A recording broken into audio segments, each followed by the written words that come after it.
I'm Clint Franks, along with the editor and publisher of the Choctaw Sun Advocate, Miss Deanne Campbell. Deanne's going to give us the late-breaking news and all news that's important to us in Choctaw County.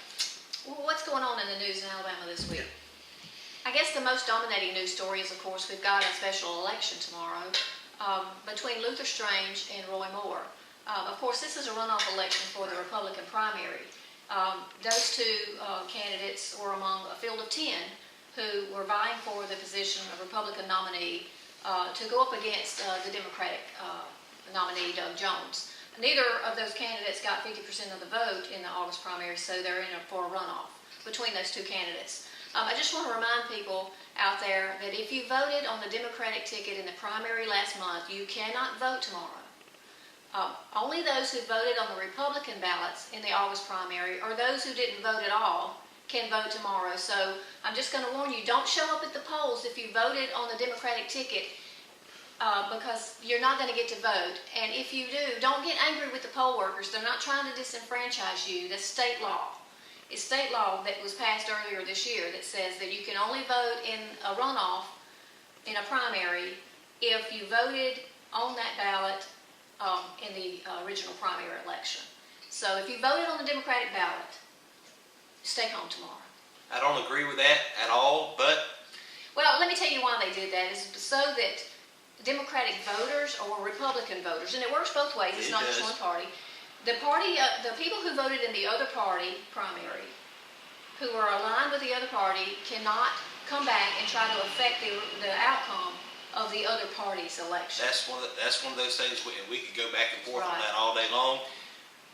That's one of those things, Right. we talk about it all the time. Stay informed. That's If right. you like something, you don't like something, that's the reason why you put people in. I hope we have a decent turnout tomorrow. I'm Absolutely. afraid that there's not going to be a big turnout, mainly because there's only that one race on the ballot. You know, and the thing is this, and it happens all the time, somebody's going to be like, well, yeah, he's Senator so-and-so is going to do this or do that. If you aren't happy with the way things are going, and you voted in the Republican primary, if you don't get out and go cast your ballot for the candidate that you support, don't cry for the results. That's right.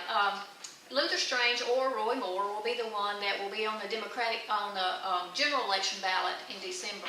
So we will get to decide between one of those two and the Democrat Doug Jones. Also in state news today, we had a little controversy over the weekend, and it was really related to the news story that we were just talking about, the runoff election with Luther Strange and Roy Moore.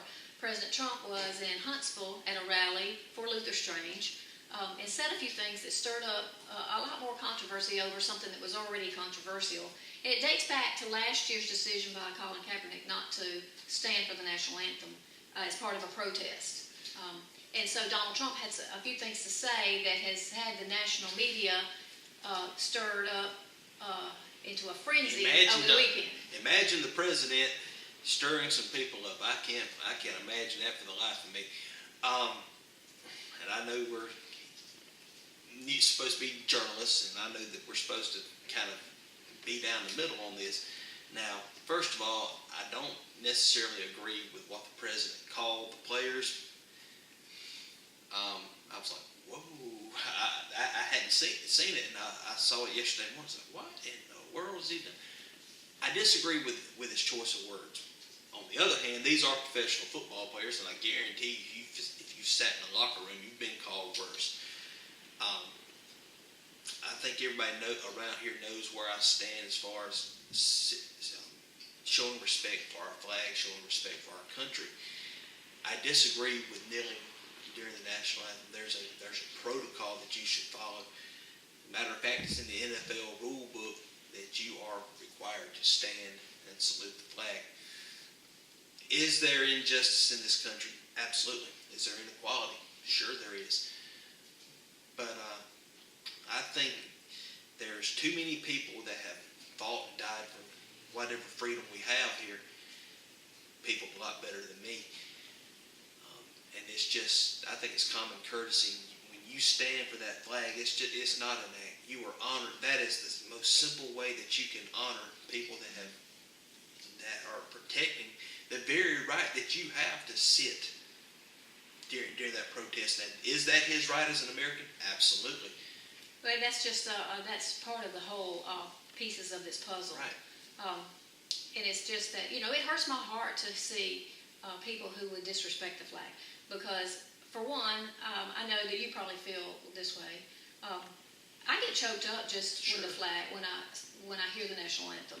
I still get a lump in my throat when I see members of two different opposing football teams on either side of the field, high school, college, whatever the case may be, or pro, knowing that in a few minutes they're going to be competing hot and heavy against each other. Right. And they're wearing different uniforms, but for that few minutes, they're standing for the same purpose. And that always gets to me, and that's one of the most important things I think that we can see as an American is that unity when it comes to those things like support for the troops and all.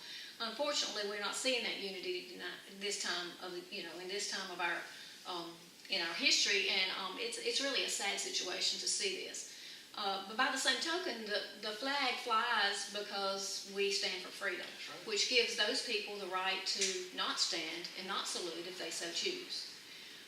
The problem, I guess, comes in when does the president, should he or should he not tell a private business, which effectively the NFL teams are, whether or not to fire or hire someone. I'm not really sure if any president in the past has weighed in on such things, but we're not dealing with a president like we've seen before.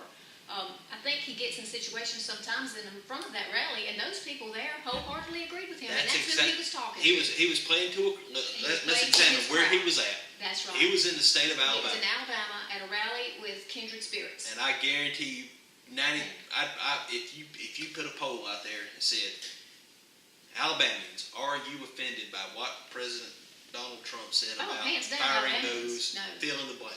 Yeah. Oh, heck no. Well, that's a fact. But if you really, it comes down to this too. It's almost a paradox. If you're standing for the flag, you're standing for freedom, and that freedom gives those people that took a knee the right not to stand. So if you're going to stand for the flag and feel that patriotic feeling, it has to, your rights and their rights have to both look at that flag as a symbol of this is my right to do or not to do. And so there's a paradox of things going on with that. Those of us who really appreciate and respect the flag sometimes want to get very angry for people who don't, against people who don't. But the reason we have that flag, and the reason we support that flag, and the reason we appreciate that flag is because it gives us the freedom to choose those things. So this story keeps going on, and I'm sure it won't go away. It's going to continue to go. Yeah, and I'm sure that it'll be played over and over. And the national news media tends to get a hold of something and beat it to death. So I'm sure An interesting it will. tidbit to that, though, as according to CBS, the ratings continue to plummet. NFL viewership is really starting to fall. So, well, I just want to watch the game.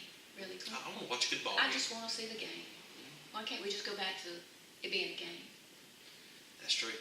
Yeah, politics shouldn't be involved in that. Well, what's going on locally? Tell me about football here in the county. Well, we're starting to, playoff pictures are starting to take shape. Our two private school teams in the county are doing really well. Patricia had a really good ball game, probably the best game I've seen them play. Thursday night, they beat Marengo 42-14, and a game that you saw on SunTV. And then Friday night, another game that you saw on SunTV. South Choctaw took down Wilcox Academy 46-18. Choctaw County High, they dropped they fell to Leroy 48-12 at Tiger Stadium. Southern Choctaw took a hard one. They fell on homecoming on the reservation, fell 42-7.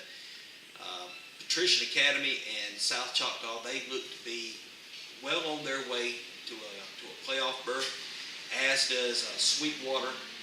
Milry had a big upset win over the weekend. They took down a very good Linden team, 23-15, setting up SunTV's game of the week Friday night from Wildcat Hill. The Indians of Southern Choctaw and Milry, the Wildcats. That's probably going to be a that's going to be a very good ball game. And right now, you know, going into the season, you had to give Southern Choctaw the upper leg on that, but I'm not so sure. Well, Milroy's coming off some momentum from that win, I'm sure, and they will be ready to play. Coach Krager's going to have he'll have his boys ready to play. Coach Nolan will have his team ready to play. Right now, if I had to make a bet on that, and I'm not going to call a team. I don't do that, but I said touchdown on this either way. Well, also locally, aside from sports, we've got a few things that have happened over the last few days. Some things that we probably need to make mention of that I think were some feel-good stories going on in the county. Locally, the United Way of Southwest Alabama was in the county. They've been more and more active here in the county, in the area, in recent years, and they gave out some awards last Thursday, to three deserving local residents, Linda Turner Gaines and Mr. and Mrs. Jasper Irving, in a ceremony in Butler on Thursday. We've got some video clip from that ceremony, from what the United Way is doing in this county, and they're touching a lot of lives here. You'll recognize some of the faces in at least one of the videos. Problems. The ones most people don't have the stomach for. The ones nobody talks about at cocktail parties. The ones that can't be solved. We go looking for them. In struggling communities, run-down neighborhoods, and behind closed doors. We find every dollar we can to address them. But we are more than just the fundraisers. We are the hand raisers, the game changers, the stop talking, start doing, band together and take on the impossible taskmasters. United, we face teen pregnancies. United, we stand up for children who feel forgotten. United, we battle for victims of domestic violence and sexual assault. United, we confront the struggles of addiction, no matter the obstacles, no matter the odds. We surround our community's most critical and complex problems, and we fight. We fight for Antonio. We fight for Betty. We fight for Brittany, David, and Riley. We fight for those who need a voice, and those whose names we do not know.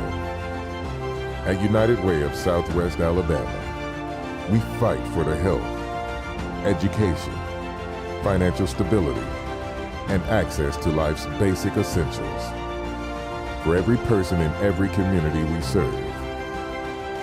Because change doesn't happen alone.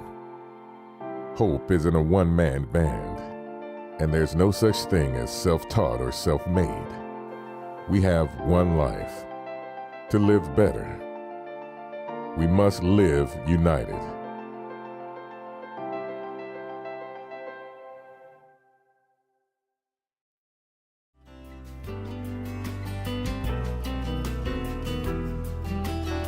I'm Jessica Odom, this is Dakota, and this is Frank. We are with the Educational Center for Independence in Chatham, Alabama. We're an organization that supports adults with intellectual and developmental disabilities in our community. We provide services such as group homes, day hab, and personal care. Our goal is for each person to achieve success in any opportunity of their choice. I'm fine. I'm Dakota. And I'm Jessica Odom with the Educational Center for Independence, and this is how we change the story.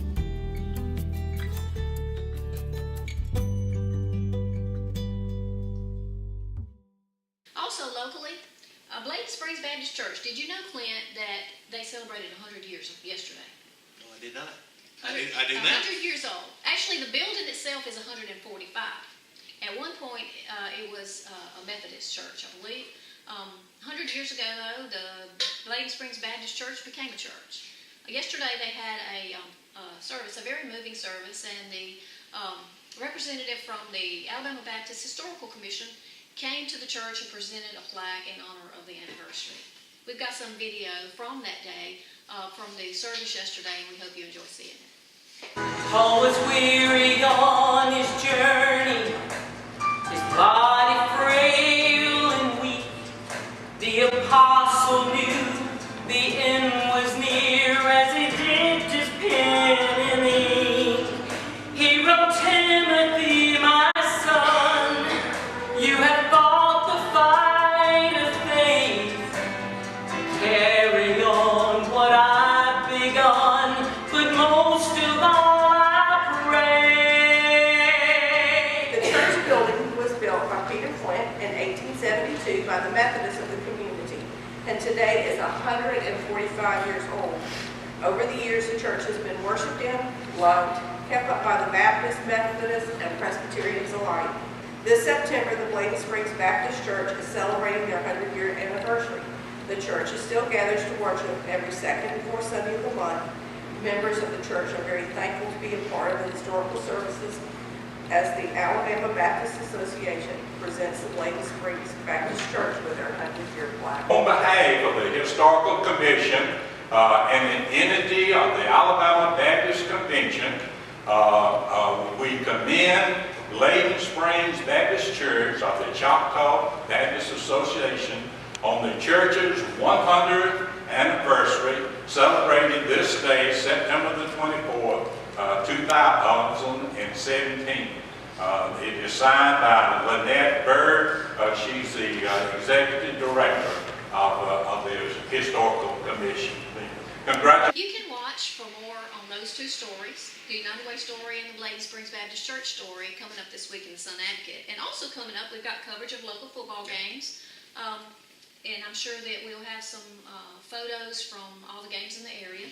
Highlights from school events, a look at statistics. Actually, this week we're going to look at some statistics related to senior citizens in the county, and we've got a growing population of seniors.